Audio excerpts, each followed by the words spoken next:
soy Yvette, estudio Sociología en cuarto semestre, integrante de la agrupación de Mujeres Pan y Rosas. Mi compañera Yara, que también es estudiante de Sociología en octavo semestre, integrante y dirigente de la agrupación Pan y Rosas.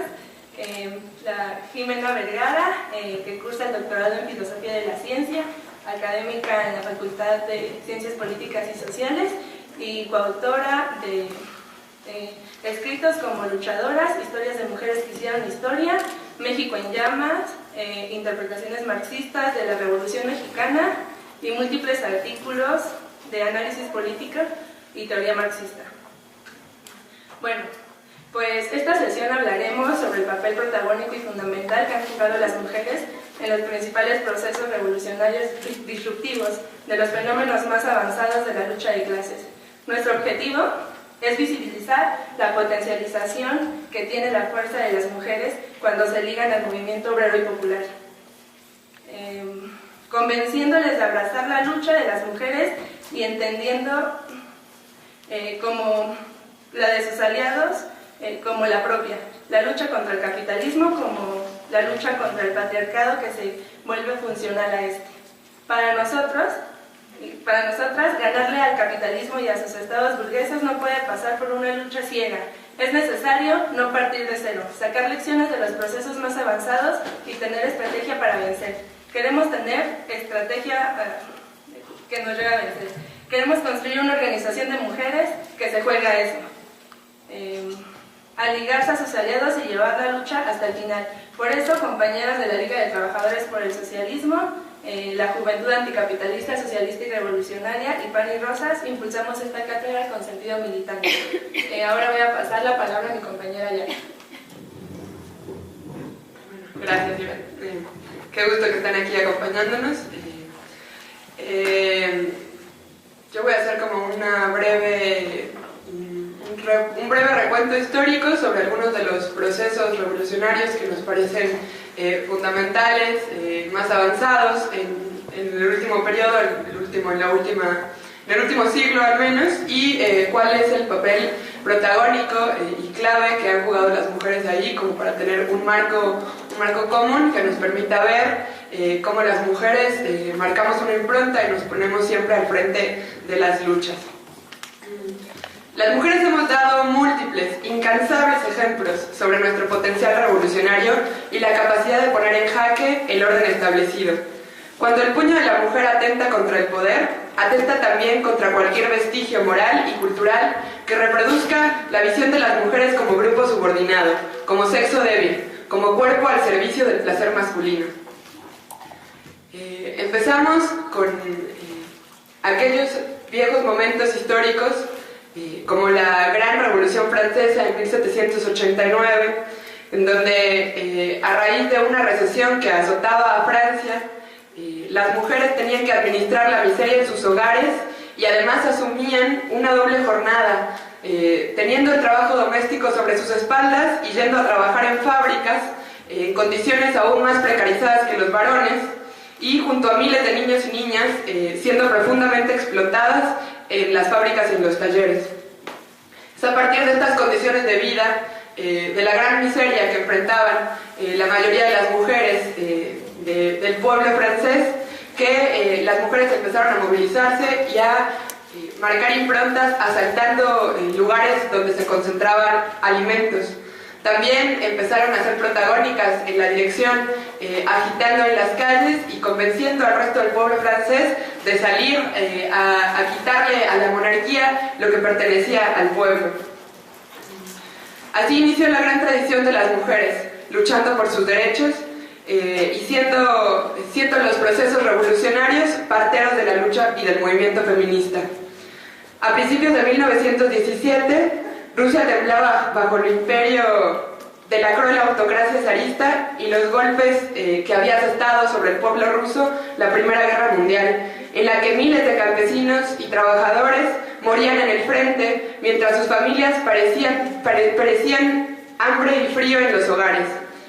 El Día de la Mujer, que ahora conmemoramos, que en aquella época responde a la fecha del 23 de febrero para el calendario ruso, cientos de mujeres salieron a manifestarse, sobre todo obreras textiles en San Petersburgo, que convocaron a una huelga bajo la consigna de pan y paz, a la que prontamente agregaron también abajo la autocracia zarista.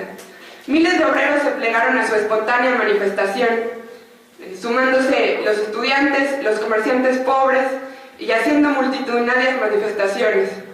Las ciudades y la huelga se extendió a las ciudades como la pólvora. La policía secreta del régimen ya lo había advertido en un informe al gobierno. Las mujeres podían ser la chispa que encendería esa llama. No se habían equivocado. Estas mujeres obreras y estas mujeres campesinas dieron el puntapié inicial de la gran revolución rusa, la primera de la historia en la que, bajo la dirección del partido bolchevique y revolucionarios como Lenin, como Trotsky, la clase obrera y el campesinado tomó el poder, instauró su propio gobierno y un estado de los y las trabajadoras. Este es el primer estado que le ha otorgado a las mujeres la verdadera igualdad formal y legal frente a los varones. La primera que hizo esfuerzos palpables y exitosos para liberar a las mujeres del trabajo doméstico y de la doble jornada laboral.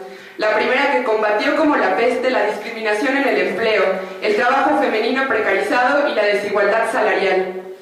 Además de impulsar toda una política ideológica para repensar la construcción de las relaciones erótico-afectivas, planteando que el primer paso para el amor libre es destruir las cadenas que atan a las parejas que ya no se aman a un matrimonio decadente. Cuestionaron la posesividad, los celos, las inseguridades, las contradicciones que el capitalismo genera en nuestras relaciones y pudieron hacerlo gracias al hecho de que habían transformado radicalmente las bases estructurales de la sociedad rusa. No tenemos que remontarnos tan en el pasado para ver gestas heroicas de las mujeres. Queremos hacer sobre todo hincapié, una vez mencionando algunos de los principales referentes de la lucha de las mujeres en los procesos revolucionarios y sobre todo lo que implicó la Revolución Rusa en términos de las conquistas que pudieron alcanzar las mujeres, pero queremos centrar nuestra atención en aquellos procesos en donde las mujeres han participado de manera destacada, sobre todo a partir de que el neoliberalismo golpeó a nuestras puertas. En 2000 tuvimos en Bolivia la Guerra del Agua y las mujeres contra la guerra y contra la carestía de la vida.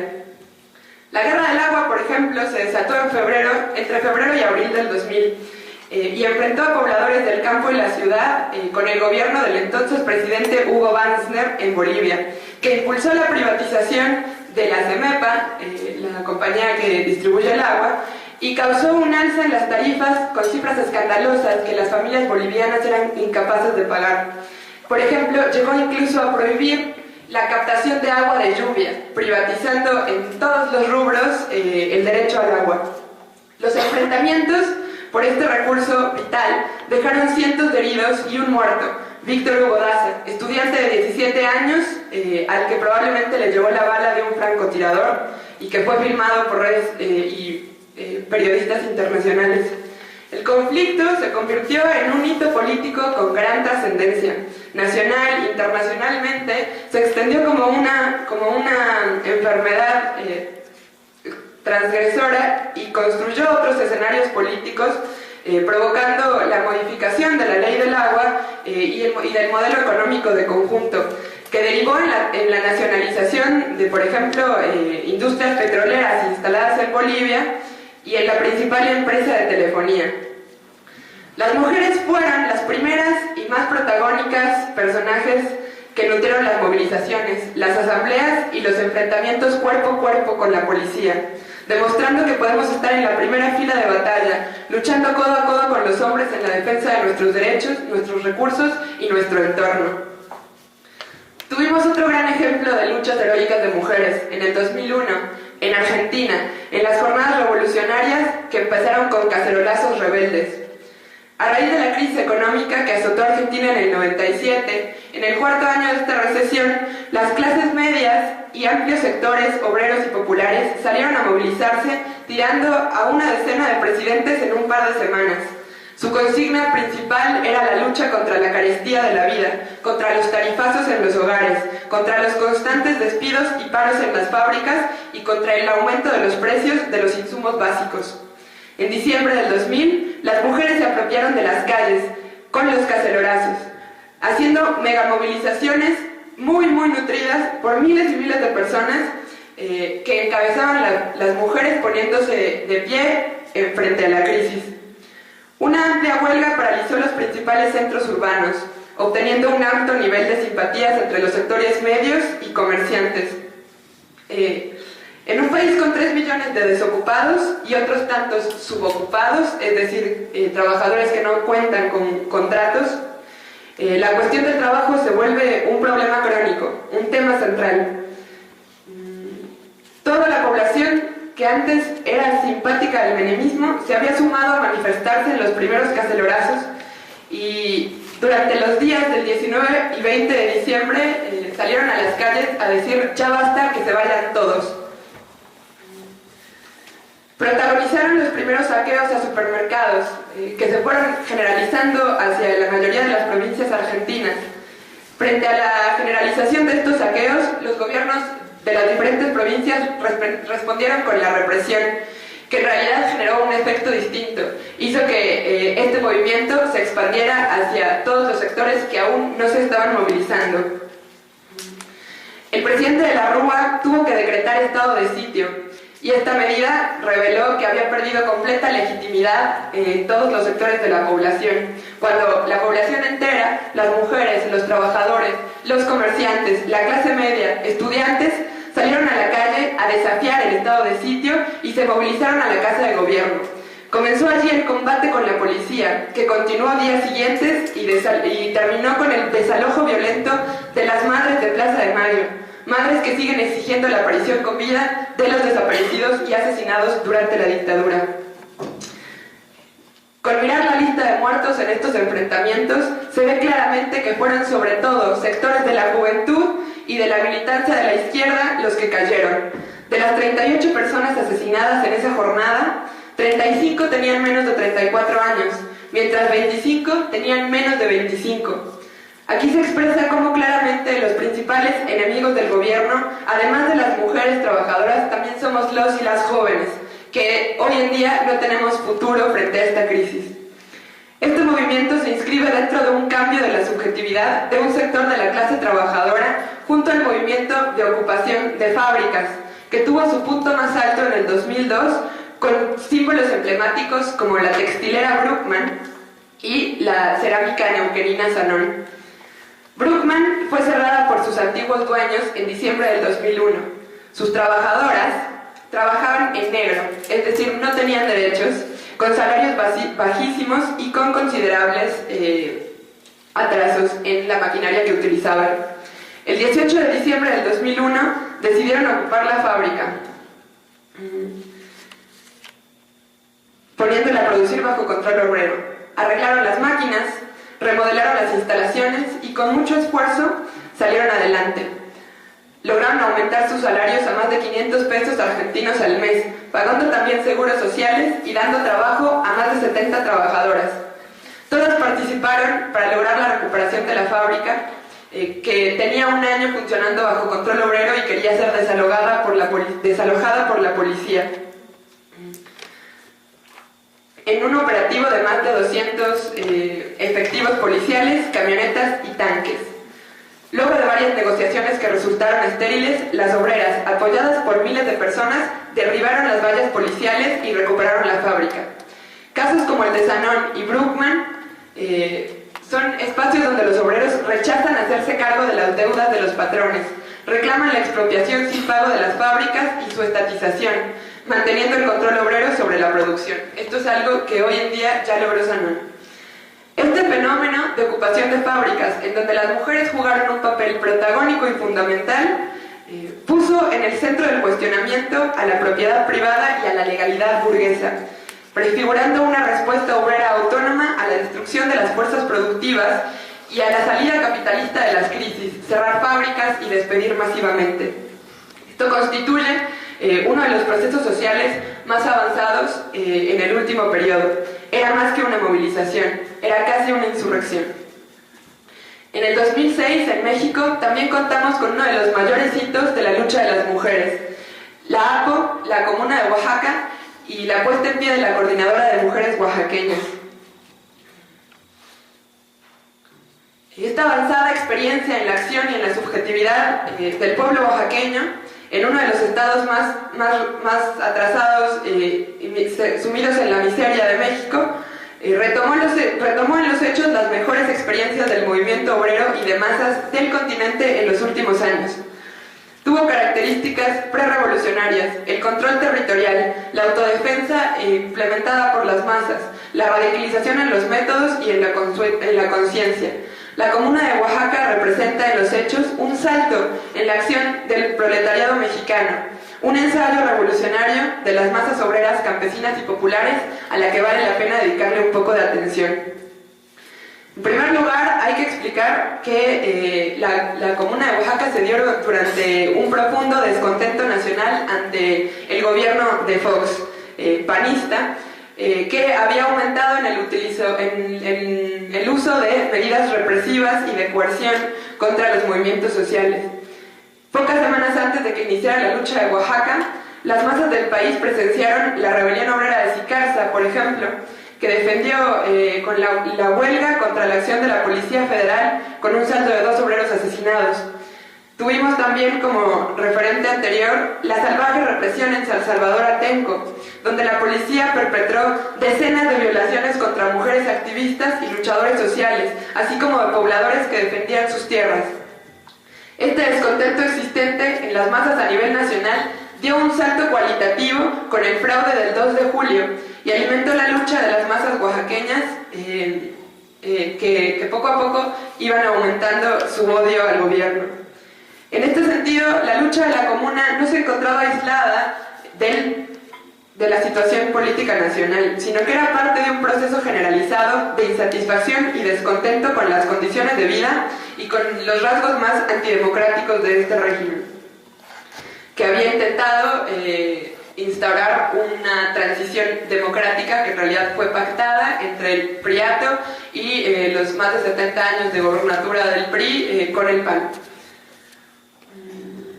Hay que decir que en Oaxaca la antidemocracia del régimen también tuvo su correlato después de una larga tradición de gobiernos priistas de corte represor, cuyo exponente más claro fue Ulises Ruiz Ortiz, que desde el inicio de su mandato en el 2004 actuó con mano dura contra las luchas de los activistas y del magisterio, obteniendo un gran número de presos políticos, asesinados y manteniendo el hostigamiento permanente hacia las organizaciones populares y hacia las comunidades indígenas y autónomas, con grupos paramilitares y la militarización del Estado.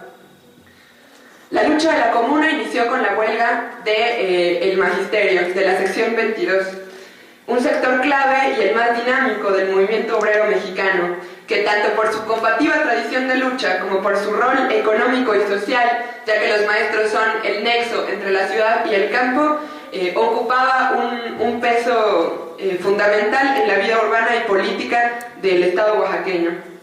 El 22 de mayo, 70.000 trabajadores de la CENTE iniciaron la huelga, exigiendo un pliego que incluía la demanda de rezonificación y reasignación salarial. Esta lucha se convirtió en una huelga indefinida ante la cerrazón de las autoridades y del gobierno a negociar.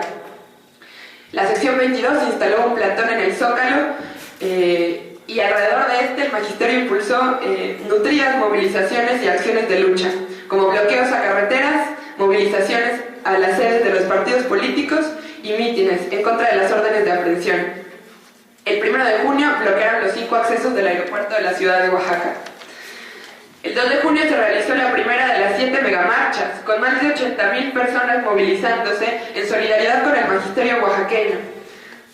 La Policía Federal amenazó con la llegada de 1.500 efectivos, y ante esta amenaza, la respuesta fue una jornada de protesta el día 6, que incluyó la toma de instalaciones de Petróleos Mexicanos, de la caseta de la autopista México-Oaxaca, y el cierre solidario de la Universidad Autónoma Benito Juárez por parte de los estudiantes y trabajadores solidarios con la CENTE. La siguiente megamarcha contó con la participación de más de 170.000 personas y pocos días después se dio el primer granito del movimiento. El 14 de junio el gobierno intentó desalojar el plantón del Zócalo, mandando un operativo policíaco con cientos de efectivos estatales, utilizando gas lacrimógeno, helicópteros y, según cientos de evidencias y testimonios, balas de plomo, pretendiendo cortar de tajo la movilización y el proceso de organización del magisterio mediante la represión. Aunque la respuesta del pueblo y del magisterio fue defensiva, la organización y la autodefensa para repeler el ataque de la policía logró conquistar para el movimiento el centro neurálgico de la ciudad, es decir, el Zócalo, y replegar a las fuerzas policiales a los cuarteles de los que no pudieron salir en varios días. La siguiente movilización, 2 días después de este enfrentamiento, contó con casi 300.000 personas, trabajadores, campesinos, indígenas de diversos sectores del Estado y amplios sectores populares. A partir de aquí se iniciaron a impulsar organismos de autodeterminación de las masas, como lo fue la creación de la Asamblea Popular de los Pueblos de Oaxaca, donde delegados de diferentes zonas, barrios, escuelas, decidían democráticamente la política que debía seguir la APO. Empezó a funcionar este espacio de autoorganización en los hechos como un espacio de doble poder, ya que habían paralizado centralmente las fuerzas represivas y tenían control de la mayoría del centro histórico, es decir, el control territorial. Incluso levantaron organismos de autodefensa como el heroico Cuerpo de Topiles, la Policía Magisterial de Oaxaca, la POMO, y en particular el fenómeno que a nosotros hoy nos tiene aquí platicando de la Comuna de Oaxaca, que es la Coordinadora de Mujeres Oaxaqueñas. La COMO, la Coordinadora de Mujeres Oaxaqueñas, tuvo un rol destacado en la ocupación de la radiodifusora estatal, que después de una movilización de miles de mujeres, terminó con la toma de las instalaciones para el movimiento, poniendo al servicio de la lucha a los medios de comunicación. Mientras la APO, por ejemplo, discutía si debía o no avanzar en este tipo de medidas, las mujeres se encontraban movilizándose en las calles y diciendo: esto no se puede poner sobre la mesa, no podemos dudar al tomar este tipo de medidas. Las movilizaciones de mujeres y en general del magisterio, que es en su mayoría femenino, eran las más nutridas, las más combativas y las más dinámicas, apropiándose de los cacerolazos que ya se habían expresado en Argentina unos años antes. Todo servía para la lucha, y lo primero que las mujeres utilizaron para taladrar la tranquilidad de los patrones y de los empresarios fueron instrumentos de cocina. La APO se comenzó a extender a otros lugares del Estado y también aumentó la represión mediante hostigamiento policial, mediante las caravanas de la muerte que visitaban las barricadas y con el fortalecimiento de los grupos paramilitares que debilitaban los nexos entre el campo y la ciudad. Hubo decenas de muertos en las movilizaciones y en las barricadas, pero la gente no se echaba para atrás. Todos, unidos, coreaban al mismo tiempo: fuera Ulises Ruiz, viva la APO. En la quinta megamarcha, a inicios de diciembre, la participación superó las 300.000 personas, iniciando una tercera fase de radicalización, en donde el resto del país empezó a solidarizarse con el proceso de la lucha oaxaqueña y esta empezó a ser un hito a nivel nacional. Es en este momento en la que muchos de los compañeros de la comuna esperaban que López Obrador girara sus ojos hacia Oaxaca y tuviera un gesto de auxilio, que lograra enviar a las masas que se habían movilizado aquí en el Distrito Federal por millones contra el fraude a solidarizarse con la comuna. Esto nunca sucedió. Para nosotros es el primer punto para partir de la desconfianza hacia los partidos del régimen y hacia sus caudillos, como en algún momento llegó a ser López Obrador, que por la vía de los hechos no apoyó la Comuna de Oaxaca y contuvo el descontento social con un plantón que no rompió ni un vidrio. Ante la presión del gobierno, también empezaron a operar las organizaciones no gubernamentales que intentaban poner de intermediarios al Papa o a la ONU, en lugar de fortalecer la lucha y empezar a desarrollar más organismos de autoorganización. La lógica de las ONGs era sobre todo permanecer dentro de los límites institucionales y de la legalidad burguesa, es decir, del respeto a la propiedad. Finalmente, la dirección magisterial instrumentó una dudosa consulta que iba en contra de los resolutivos de la APO y de la voluntad de la mayoría de los maestros que sostenían las barricadas. Finalmente arrojó el resultado de una supuesta posición mayoritaria de regresar a clases.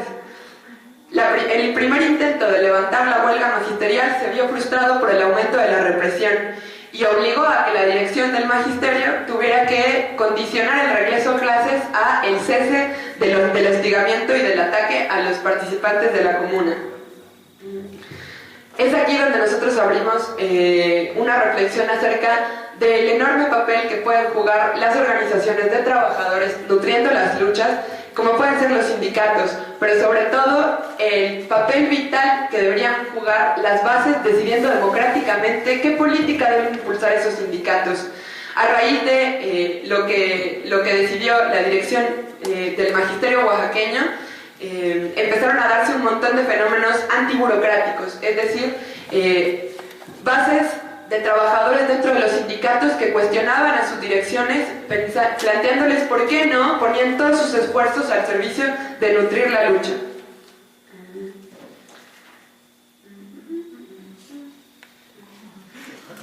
Durante los siguientes días hubo un montón de enfrentamientos y el pueblo oaxaqueño salió unitariamente, sobre todo organizado por los medios de comunicación, a defender las distintas barricadas y gestando luchas como fue la de la barricada de 5 señores para proteger Ciudad Universitaria y que logró dejar claro que por muchos esfuerzos que hicieran las direcciones traidoras o los ataques represivos para cortar de tajo las movilizaciones, el pueblo oaxaqueño no quería dar un paso atrás.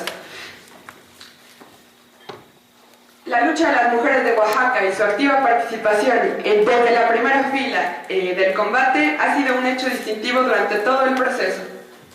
Las mujeres permitieron superar, aún incipientemente, limitaciones estratégicas, valoraciones conservadoras y manías religiosas, es decir, un montón de prejuicios sobre lo que podemos o no poder hacer las mujeres, dejando claro que podemos estar en la lucha y podemos estar hasta adelante. Ellas ya saben que ellas supieron que se estaban movilizando por sus derechos y en contra de la carestía de la vida, exigiendo más salarios porque es a ellas a las que más les afecta las peores condiciones de trabajo. Eran esas maestras las que entendían muy bien el juego de las reglas burguesas, la mano de obra barata, la materia prima regalada, una esclavitud en el trabajo y la resignación a toda costa ante estas condiciones. Estas mujeres luchadoras entraron en las fábricas, entraron a las escuelas, salieron a las calles y se pusieron el objetivo de dejar de ser doblemente explotadas, dejar de asumir el trabajo doméstico y empezar a cuestionar el sistema que nos oprime. Este es el proceso más avanzado, el de conjunto la comuna oaxaqueña, que hemos visto en México en los últimos 20 o 30 años. Ha sido un hito a nivel internacional y sobre todo es un referente en América Latina.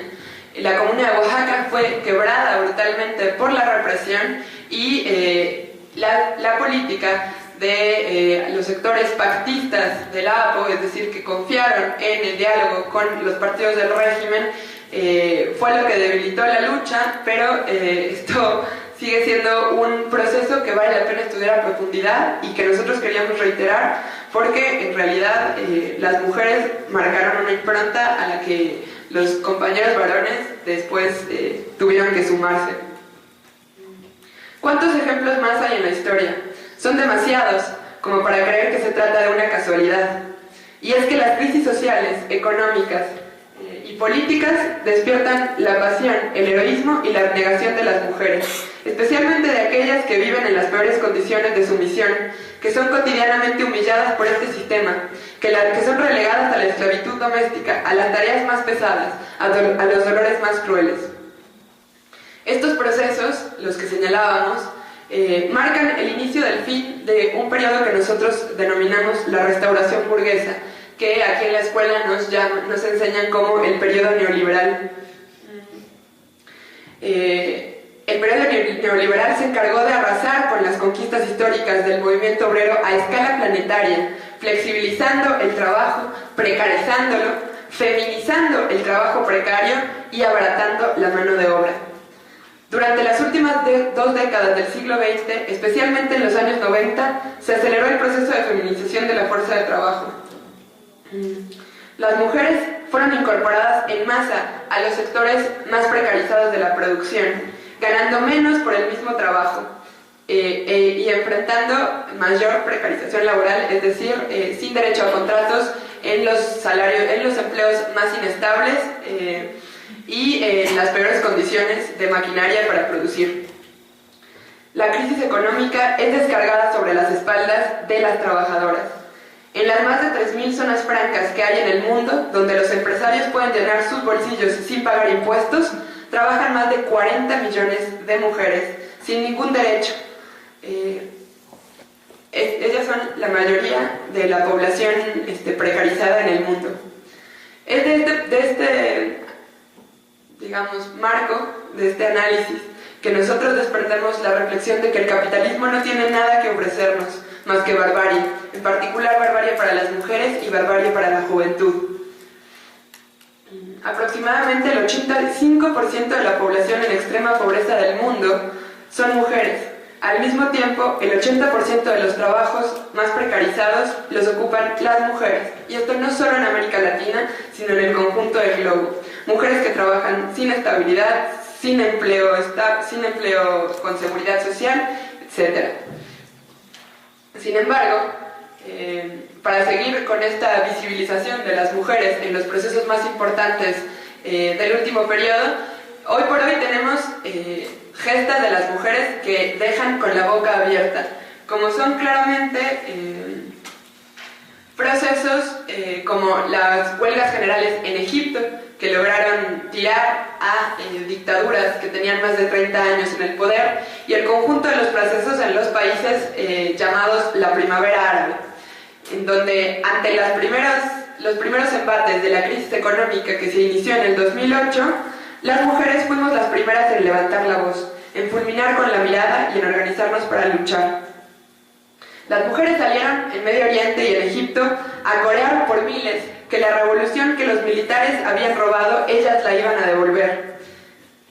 Manifestaciones multitudinarias para defender no solo los derechos de las mujeres, sino para denunciar y atacar a los militares, mostrándoles que después de la caída de un dictador, llamada a elecciones y el hecho de que las Fuerzas Armadas hubieran tomado el poder no cambiaba en nada la condición de vida de las mujeres egipcias, sino que, por el contrario, profundizaba la represión y la violencia que enfrentan cotidianamente. Tenemos otro gran ejemplo hoy, hace unas pocas semanas, con la masiva huelga general en la India, que contó con la participación de más de 100 millones de personas.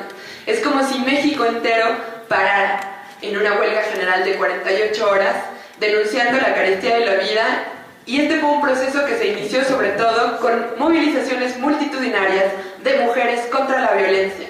Es decir, a raíz del asesinato de una mujer, de un feminicidio, que aquí como en México, en la India, expande cada día, se desataron movilizaciones en repudio generalizado a la violencia que viven cotidianamente las mujeres.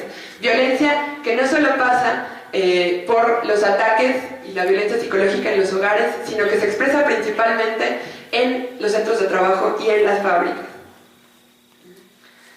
Aquí en México, el periodo neoliberal, la restauración burguesa, afectó doblemente a las mujeres, y después de 2 sexenios de política panista, de flexibilización del trabajo y de vender todos nuestros recursos y las empresas a las empresas extranjeras, las condiciones de vida que enfrentamos las mujeres no son mejores. Enfrentamos la extensión masiva de fenómenos los más descompuestos del capitalismo, como es el feminicidio, un fenómeno por el que México es históricamente reconocido, pero que en los últimos 6 años se ha disparado y se ha generalizado a todo el país, sobre todo a raíz de la salida del ejército a las calles. Contamos también con el fortalecimiento de las redes de trata y prostitución a la par del fortalecimiento de los cárteles del narcotráfico. Las redes de trata y prostitución arrojan millones de dólares de ganancia anuales y nos arrebatan a más de 4.000 mujeres cada año que son destinadas a trabajos sexuales esclavizados y muchas veces terminan siendo asesinadas, como es un gran ejemplo la pornografía snuff. También contamos con el ataque que implica la ofensiva reaccionaria entre la Iglesia y el Estado, que ha impulsado más de 14 leyes antiaborto en todo el país y que mantiene tras las redes a cientos de mujeres por abortos clandestinos aquí en México. Este es un embate del capitalismo patriarcal, de la burguesía, de los gobiernos clericales y patronales, que intenta evitar que las mujeres decidamos sobre nuestros cuerpos. Pero esta política represiva no es casual. Hay un objetivo certero, hay un objetivo claro, y es el hecho de que mientras más controladas nos tengan, menos riesgo corren ellos. Sobre todo después de grandes ejemplos de la lucha de las mujeres mexicanas, como es lo que ya les comentaba de la APO y la Coordinadora de Mujeres Oaxaqueñas. Es ante este panorama, ante la militarización del país, ante la descarga de la crisis económica sobre el conjunto del pueblo trabajador y en particular sobre las mujeres, es ante el panorama de que los jóvenes no tenemos futuro y nos enfrentamos a un futuro laboral inexistente que afecta sobre todo a las mujeres, que nosotros hacemos esta cátedra el día de hoy en sentido militante para visibilizar las grandes luchas que han jugado las mujeres alrededor de la historia, alrededor del mundo, y para plantear una discusión que nos parece clave el día de hoy. El feminismo en México, durante este periodo de neoliberalidad, también fue atacado. Fue convencido de relegarse a la institucionalidad. Fue convencido de quitarse, de limarse el filo combativo a cambio de la integración del régimen. Es decir, a cambio de un montón de políticas públicas con perspectiva de género que buscan apalear la situación de marginalidad que enfrentamos las mujeres. Sin embargo, hemos visto que para nada, a pesar de que incluso el Vaticano, incluso la Iglesia, los gobiernos burgueses alrededor del mundo han incorporado a sus agendas políticas y a su discurso el problema de la mujer, hemos visto que las condiciones de vida de la mayoría de las mujeres no cambian. Aunque tengamos mujeres presidentas, como en Argentina, como fue en Chile, las condiciones de vida de la mayoría de las mujeres trabajadoras, populares, indígenas, migrantes, campesinas y jóvenes no han cambiado. Por esto que nosotros retomamos lo más avanzado de la lucha de las mujeres, lo más avanzado del movimiento feminista, que ha sido tener la reflexión y estar seguras de que al lograr ligarse a sus aliados de clase, es decir, a los trabajadores, a las clases subalternas, la potencialidad revolucionaria que tenemos dentro de nosotras se potencia. Este 8 de marzo queremos proponerles movilizarse con nosotros para dar una lección sobre lo que implica luchar por nuestros derechos, luchar de manera independiente, sin confiar en los partidos del régimen y sin confiar en que un Estado y un Congreso, por ejemplo, que vota leyes antiaborto, va a resolver el problema de los asesinatos de mujeres. Queremos convencerlos de que para rodear de solidaridad a las heroicas madres de Ciudad Juárez, que tienen días luchando, meses sufriendo por encontrar los cuerpos con vida o sin ella de sus hijas desaparecidas, solo puede ser fortalecido mediante movilizaciones combativas en las calles, no mediante la confianza en el diálogo con el Congreso, en el diálogo con el presidente o en el diálogo con las instituciones que nos votan morir. Este 8 de marzo queremos hacer no una conmemoración del Día de las Mujeres en abstracto, diciendo que es muy bueno festejar que somos lindas, que somos amorosas, que somos abnegadas, sino retomar la tradición más combativa de este movimiento de mujeres, que por ejemplo el 8 de marzo fue instaurado en honor a obreras textileras que en una huelga general fueron calcinadas dentro de la fábrica por órdenes de la patronal. Queremos recuperar esta tradición y decir que la lucha por la conquista de nuestros derechos, por la conquista de nuestros cuerpos frente a la injerencia que tiene el Estado y la Iglesia en ellos.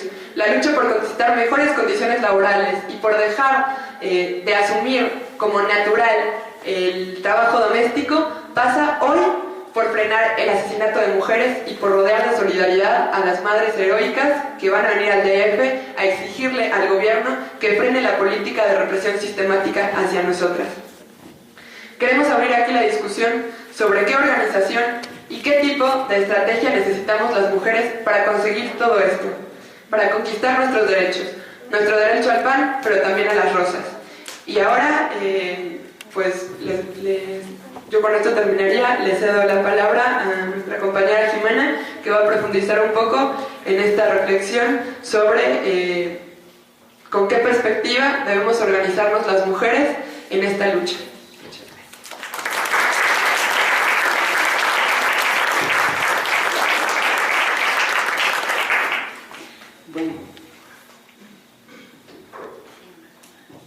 Bueno, muchas gracias a todos por haber venido. Quería, la verdad, agradecer mucho a las compañeras de Pan y Rosas, que son mis amigas, son mis camaradas y son nuestras maestras, porque nos están enseñando a ser rebeldes, y también por crear este espacio que es inédito en la universidad, en la historia reciente. Bueno, yo quería, retomando el hilo conductor de lo que plantea Yara en su exposición, ¿no?, que aborda algunos hitos o procesos emblemáticos donde la relación lucha de las mujeres y lucha revolucionaria se profundiza y se dialectiza y se vuelve una. Yo quería partir de esta reflexión y también de la denuncia que hace de lo que se conoce como la ofensiva neoliberal, ¿no?, en cuanto a sus repercusiones en el terreno social y político, y también en el terreno de la ubicación de las organizaciones feministas.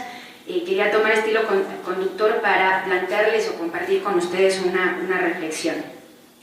Bueno, como planteaba Yara, la ofensiva neoliberal, ¿no?, que nosotros consideramos un periodo de restauración burguesa en su conjunto. ¿Por qué un periodo de restauración burguesa? Porque el capitalismo logra garantizar su reproducción, ¿no?, y sostener su tasa de ganancia sobre la base de una reestructuración profunda en el mundo del trabajo, y también sobre la base de restaurar el capitalismo en aquellos países donde la burguesía había sido expropiada porque cae la Unión Soviética y con ella todos los estados obreros que surgieron en las décadas previas. Bueno, esta restauración lo que generó, como decía Yara, son condiciones inéditas en la situación de las mujeres, ¿no?, a nivel internacional, fundamentalmente porque las integra violentamente al mercado laboral en condiciones cada vez más precarias, como decía Yara, y fortalece las dobles cadenas de explotación y opresión porque no las libera de las tareas domésticas. No solo es el trabajo precario, sino que además es la doble jornada que la mayor parte de las mujeres tienen que cumplir cuando termina su jornada laboral. Y además, como decía Yara, también se exacerbaron profundamente los rasgos más degradados del sistema capitalista, con el curso ascendente de la trata de mujeres y niñas, con los feminicidios y la precarización femenina, que es un fenómeno lamentablemente internacional. Entonces, yo me voy a abocar en plantearles una reflexión. Junto a estas transformaciones en el mundo del trabajo, junto a estas cuestiones estructurales, este periodo vino acompañado de una fuerte ofensiva ideológica donde se instaló el sentido común, del cual se convenció también el conjunto de la izquierda o la mayor parte de la izquierda, de que ya no valía la pena luchar por destruir el capitalismo, solo había que luchar, o solo era posible luchar, por humanizarlo, ¿no?, por darle una cara menos agresiva, por atemperar sus aspectos más despiadados, por amortizar el poder de los monopolios. Esta idea permeó también muy hondo en el movimiento feminista, ¿no?, como decía Yara, y sus organizaciones, que al amparo de los estados y la ONGización de su práctica política renunciaron fundamentalmente a encarar la cuestión de la mujer y la lucha por sus derechos desde una perspectiva revolucionaria, desde una perspectiva anticapitalista. Pero también, como decía Yara, ni los institutos institutos de la mujer, ni las leyes contra la violencia a la mujer, ni los programas de los gobiernos bajo las recomendaciones de la ONU para atender la escalofriante realidad de la trata de mujeres y niñas han frenado la cada vez más ignominiosa situación de la mujer, de las mujeres, en particular en el mundo semicolonial, ¿no?, en la periferia capitalista. Entonces, junto a ello, además el neoliberalismo, decíamos, instala el lugar común de que no se puede vencer, no se puede derrotar al capitalismo, que este se ha quedado de una vez y para siempre, y que no hay más nada que hacer que reformarlo en la medida de nuestras posibilidades.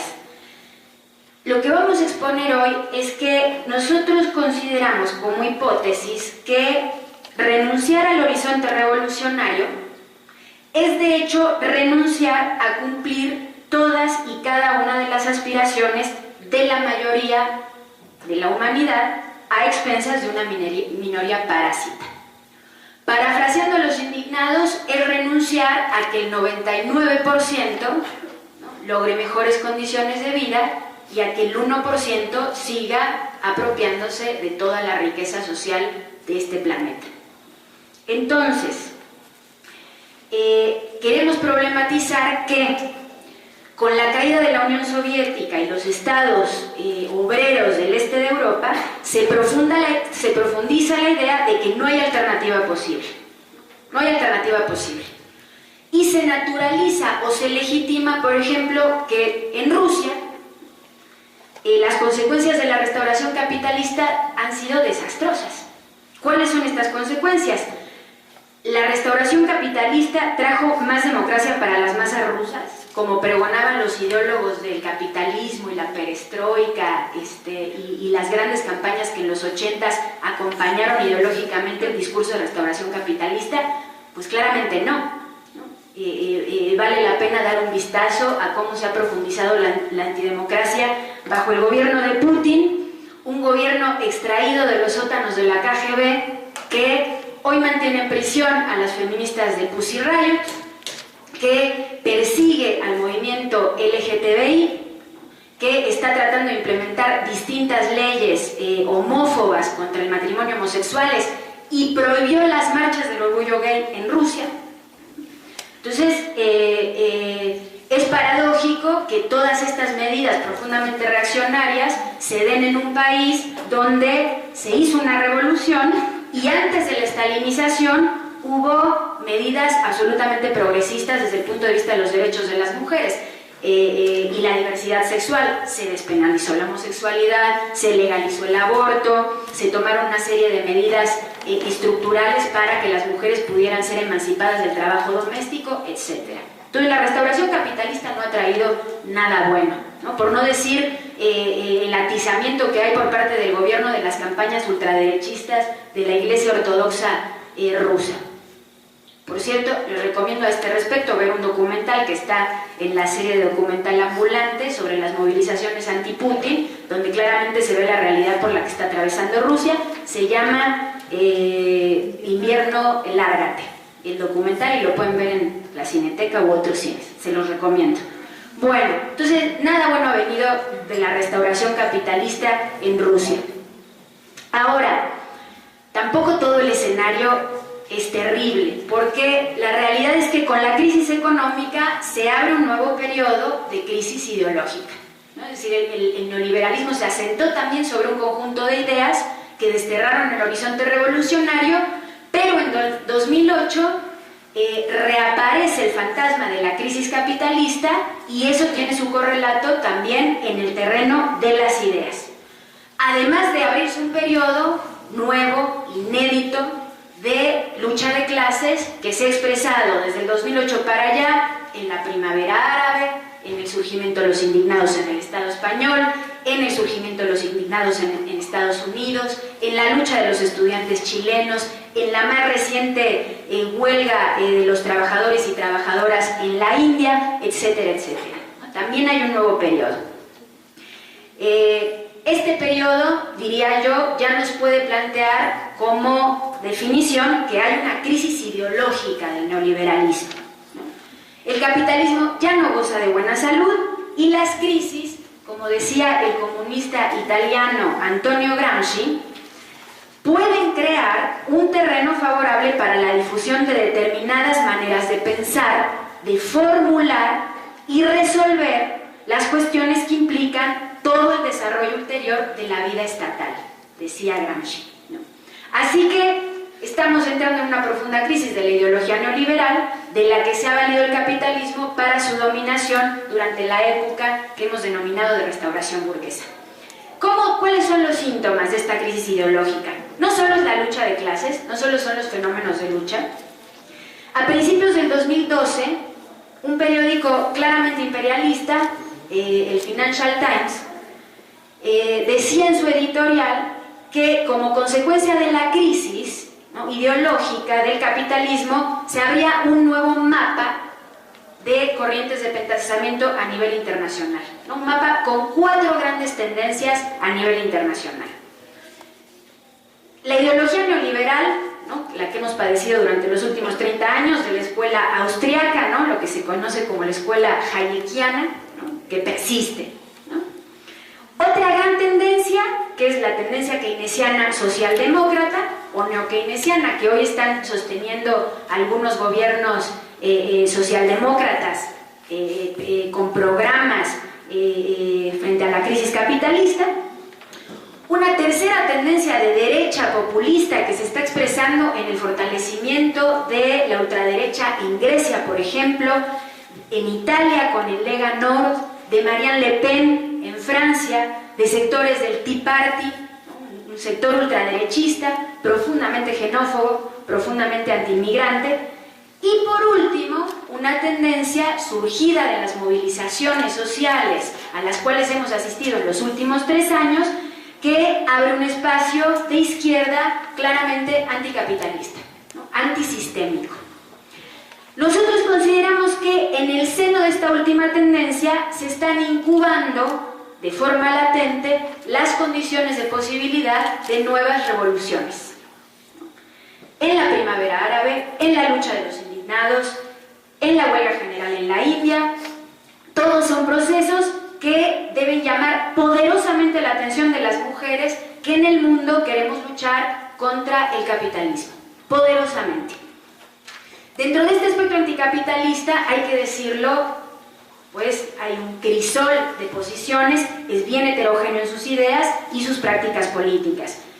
Pero dentro de esas prácticas y dentro de esas ideas hay claramente una revalorización de las ideas de Marx, de Lenin, de Trotsky, de Rosa Luxemburgo. Es un fenómeno que incluso los capitalistas han tomado en cuenta. Por ejemplo, el año pasado, Constantino Berto, que es director literario del sello hispano Caballo de Troya, que en realidad pertenece a la multinacional Random House, editó una compilación de las obras de Lenin. Y lo justifica en el prólogo diciendo que es importante editar al marxismo clásico porque la crisis está generando atención, ¿no?, sobre el pensamiento marxista. Bueno, otro ejemplo es la colección Great Ideas de Taurus, de otra transnacional que es el grupo Prisa, que fíjense, publicó recientemente Imperialismo, etapa superior del capitalismo, y también un conjunto de discursos de León Trotsky, que se llama Un llamamiento a los esforzados, oprimidos y exhaustos pueblos de Europa, muy sugerente, publicado originalmente en inglés en los 70s por una editorial trotskista que era Pathfinder.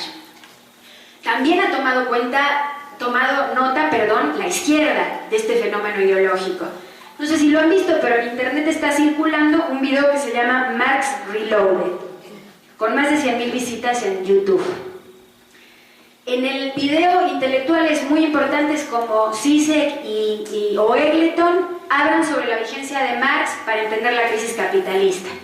Y hay una escena que parodia la escena célebre de la película Matrix, esa escena donde están Morfeo y Neo, y Morfeo le ofrece a Neo o la píldora azul para regresar a la Matrix, o la píldora roja para liberarse. Hay una recreación de la escena donde están Trotsky y Marx.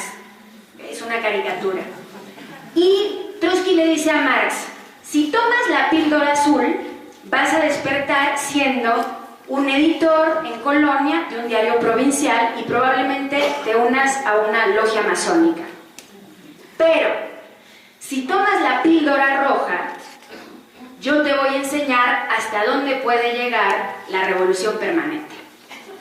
Está circulando en internet, les recomiendo ampliamente que lo vean. No es menor. Tomar la píldora roja significa tomar el camino de la revolución. Tomar el camino de la revolución significa tomar el camino de la destrucción del sistema capitalista y sus estados. Pero ¿cómo? ¿Cómo se hace esto? Suena francamente muy complicado. La pregunta ¿cómo? En estos momentos es fundamental porque implica pensar en los términos en los que pensaron pues nada más y nada menos que los marxistas de principios del siglo XX, que tuvieron que pensar cómo hacer revoluciones. De hecho, hicieron revoluciones o fueron protagonistas de revoluciones. Es decir, implica pensar en estrategia. ¿Qué estrategia para destruir al capitalismo? Estrategia entendida como un arte. ¿Un arte en qué sentido? Un arte en el camino de la insurrección, en el camino de la destrucción del Estado capitalista, un arte en el sentido de que de lo que se trata es de destruir ciertas relaciones sociales, las de la explotación, las de la opresión, y construir nuevas relaciones sociales. ¿Por qué? Porque hoy por hoy son 200 monopolios los que succionan toda la riqueza social del planeta. Las relaciones capitalistas impiden organizar la sociedad de otra manera y los más profundos padecimientos se ciernen sobre los más desprotegidos: las mujeres, las campesinas, las indígenas, las trabajadoras, las jóvenes. Porque como ya explicaron las compañeras de Pan y Rosas en las sesiones anteriores, la violencia hacia las mujeres en el capitalismo es estructural, es inherente al propio sistema. Entonces, en este sentido la pregunta es, pues, ¿cómo nos dotamos de una estrategia para vencer? Todos los interesados en que este sistema de barbarie fenezca. ¿Y cómo recreamos una estrategia revolucionaria en términos actuales? ¿No? Porque yo ya hablé de los marxistas del siglo XX. Queremos detenernos en tres cuestiones, no en todas las cuestiones que hacen a lo que nosotros consideramos estrategia, solo en tres cuestiones. La primera, desde nuestro punto de vista, debe ser recuperada por el marxismo revolucionario de nuestros días el horizonte, la idea, el problema de la revolución entendida como la transformación radical de la sociedad y la destrucción del capitalismo. Esto suena sencillo, pero es una idea que está desterrada del imaginario de la juventud y el movimiento de masas. Primera cuestión. Segunda cuestión, el problema del sujeto de dicha transformación. ¿Quién? ¿Qué sector? ¿Qué clase? ¿En alianza con quiénes? Y el tercer problema que queremos abordar es ¿qué tipo de organización necesitamos para encarar estas tareas, pues que son enormes? Y sobre todo nos interesa enfatizar qué tiene que ver esto, esta recuperación de la estrategia, con la lucha de las mujeres por nuestros derechos. ¿Okay? En primer lugar, y para interlocutar con un fenómeno actual, la primavera árabe, que ya mencionó Yara, ¿no? Y los procesos que se han desarrollado en el norte de África y Medio Oriente. Son fenómenos que abrieron un gran debate de estrategias, de hecho, en el crisol de la izquierda a nivel internacional. Para muchos, la mayoría, se trata de revoluciones democráticas, ¿no? Cuyo impulso termina en la reivindicación antidictatorial, ¿no? La lucha contra las dictaduras de Hosni Mubarak, Ben Ali, etcétera, etcétera, o son revoluciones influenciadas por el islamismo teocrático, que lo que quieren es imponer regímenes teocráticos. Bajo esta caracterización, entonces, el conjunto de la izquierda internacional, bajo la caracterización de que son revoluciones democráticas, apoya al bando democrático contra el bando dictatorial. E incluso hay sectores que han aplaudido la intervención del imperialismo en Libia, en Siria o en Malí, planteando que la misma está al servicio de la democracia. yo le llamo la democracia de los misiles. La realidad es aleccionadora.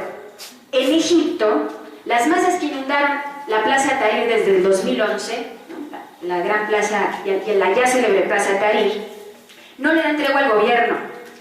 Ni la caída de Mubarak, ni el sostenimiento del régimen militar, ni la asunción de Morsi y los hermanos musulmanes, ni la represión han logrado desactivar el profundo proceso social puesto en marcha.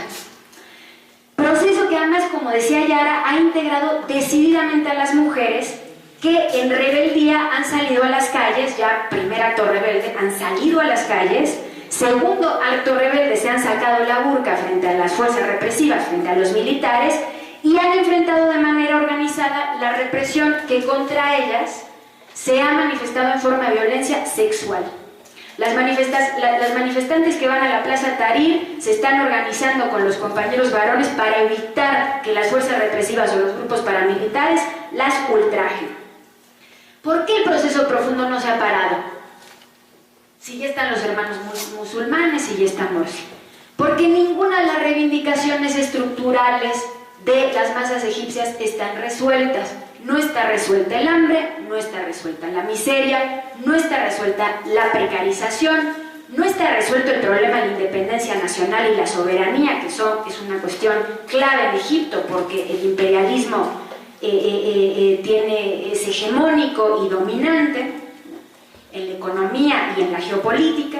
Entonces, ninguna de estas reivindicaciones se ha resuelto.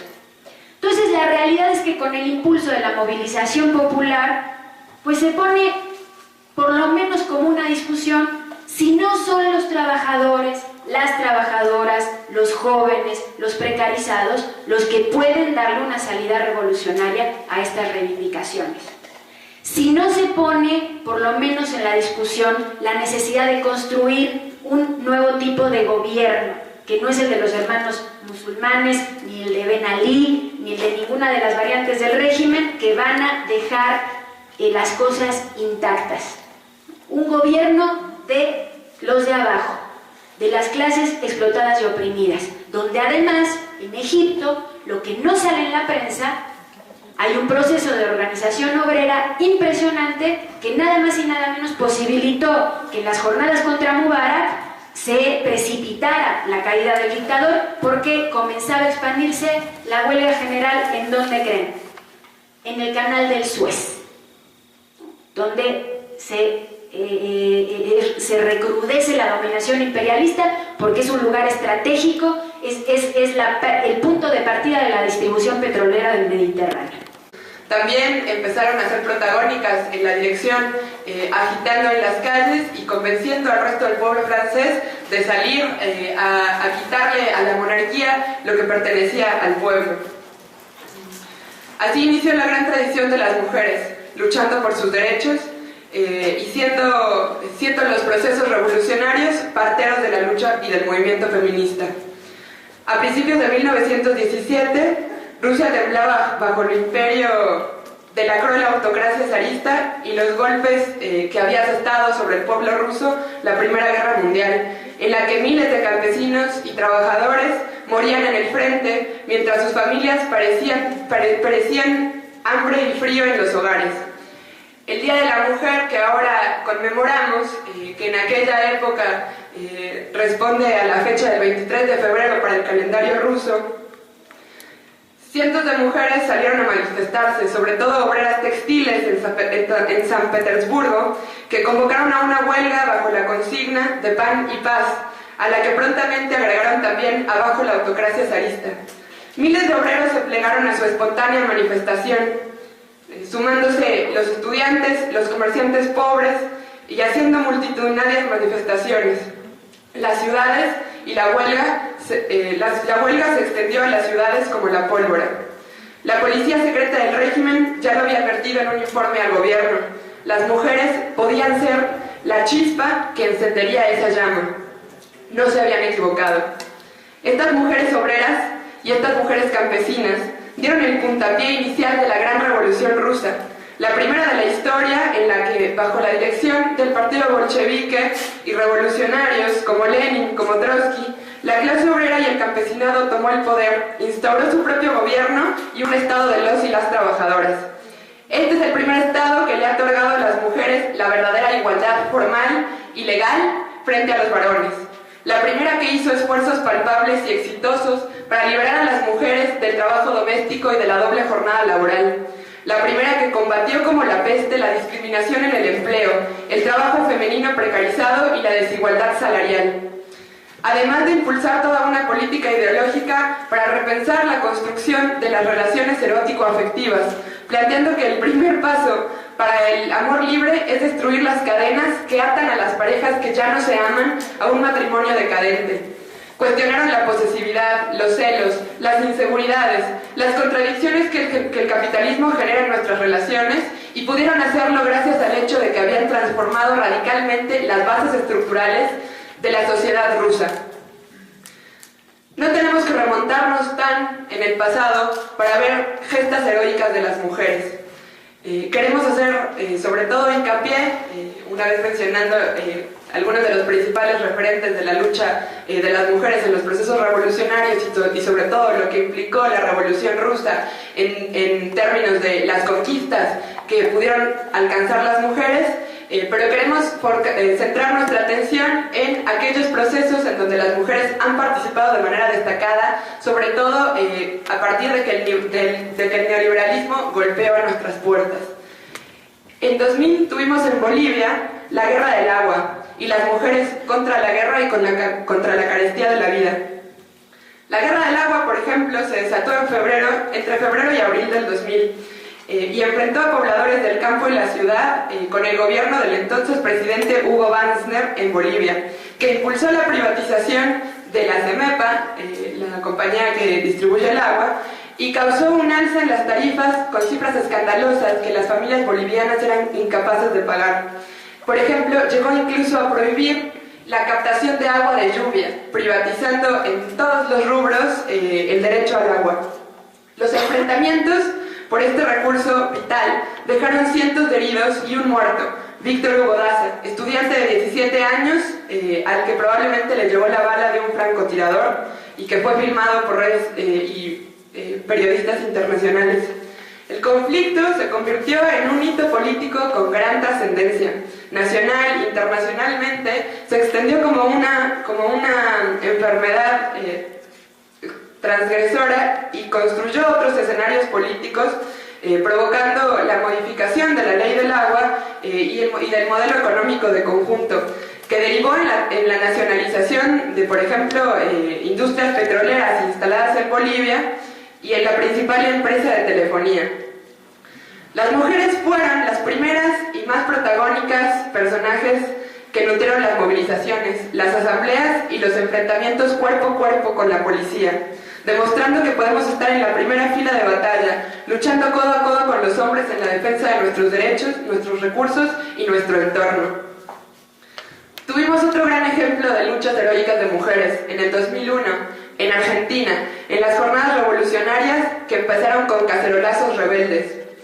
A raíz de la crisis económica que azotó a Argentina en el 97, en el cuarto año de esta recesión, las clases medias y amplios sectores obreros y populares salieron a movilizarse, tirando a una decena de presidentes en un par de semanas.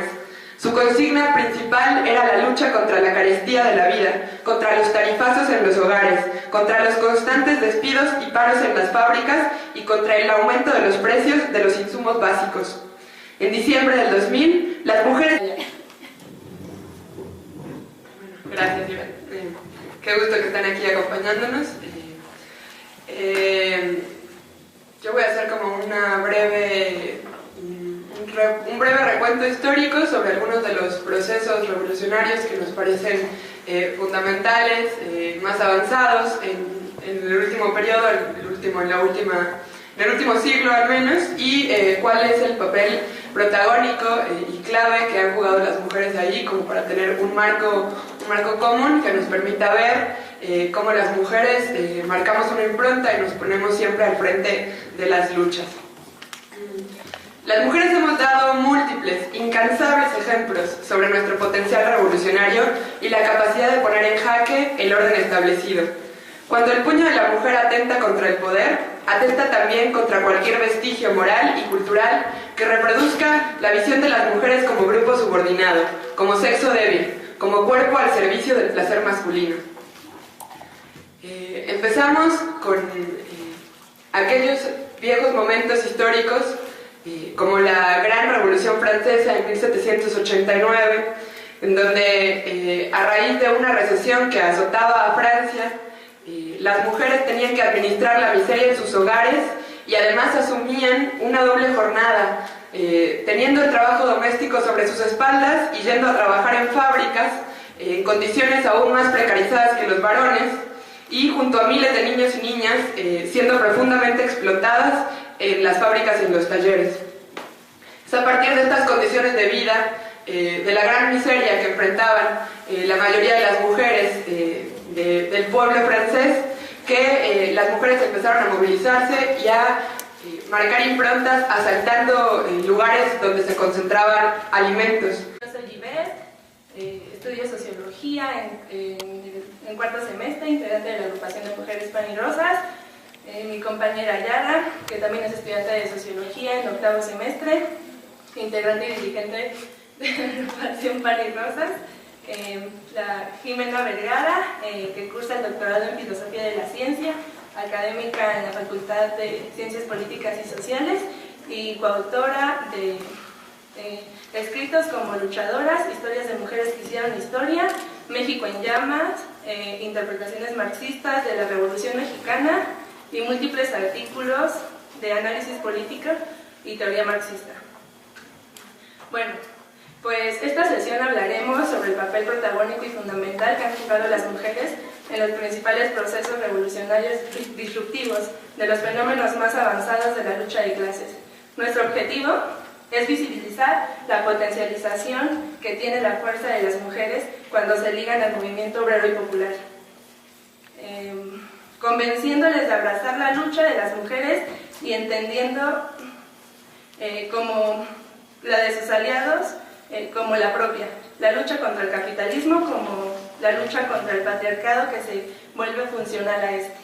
Para nosotras, ganarle al capitalismo y a sus estados burgueses no puede pasar por una lucha ciega.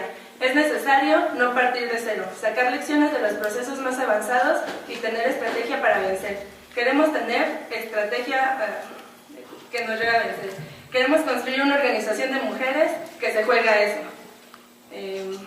A ligarse a sus aliados y llevar la lucha hasta el final. Por eso, compañeras de la Liga de Trabajadores por el Socialismo, la Juventud Anticapitalista, Socialista y Revolucionaria y Pan y Rosas, impulsamos esta cátedra con sentido militante. Ahora voy a pasar la palabra a mi compañera.